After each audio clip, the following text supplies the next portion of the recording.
सुप्रभात। जय मसीह की। आज का वचन, पाप पर काबू पाना। पहला यूहन्ना उसका 2 अध्याय उसकी 12 और 13 आयत। हे बालकों, मैं तुम्हें इसलिए लिखता हूँ कि उसके नाम से तुम्हारे पाप क्षमा हुए हैं। हे पितारों, मैं तुम्हें इसलिए लिखता हूँ कि जो आदि से है और तुम से जानते हो। हे जवानों, मैं तुम्हें इसलिए लिखता हूँ कि तुमने उस दुष्ट पर जय पाई है। हे लड़कों, मैंने तुम्हें इसलिए लिखा है कि तुम पिता को जान गए हो। क्या आप अपने अतीत से बेझल हैं? परमेश्वर के सामने अपना हृदय खोलकर आप शांति और स्वतंत्रता पा सकते हैं।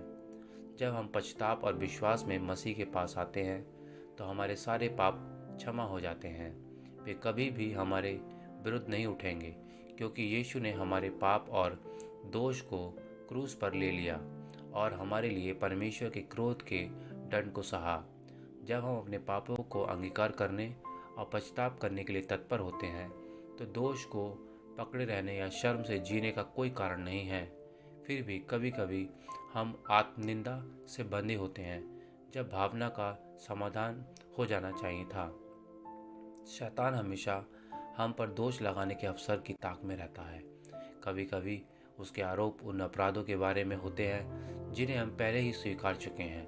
ऐसे मामलों में परमेश्वर ने हमें पूरी तरह से क्षमा कर दिया है, लेकिन हमें स्वयं को भी क्षमा करना चाहिए।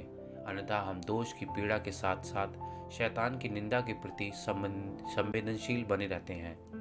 तो हम कैसे बता सकते हैं कि अपराध बोध की भावना कहाँ से आती है?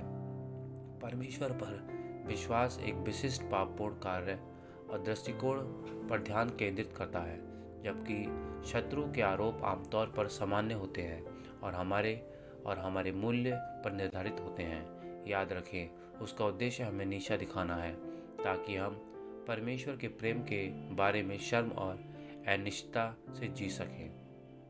चाहे आपकी पछतावे की भावना सही हो या गलत, इससे जल्दी ही निपटने की ज़रूरत है। भावना अभी दूर नहीं होगी तो दौड़ना बंद करो, अपने अपराध के स्रोत का सामना करो। यह आपकी कैद को समाप्त करने और परमेश्वर की क्षमा के आनंद में चलने का समय है। धन्यवाद। परमेश्वर सबको आशीष और बरकतें दे।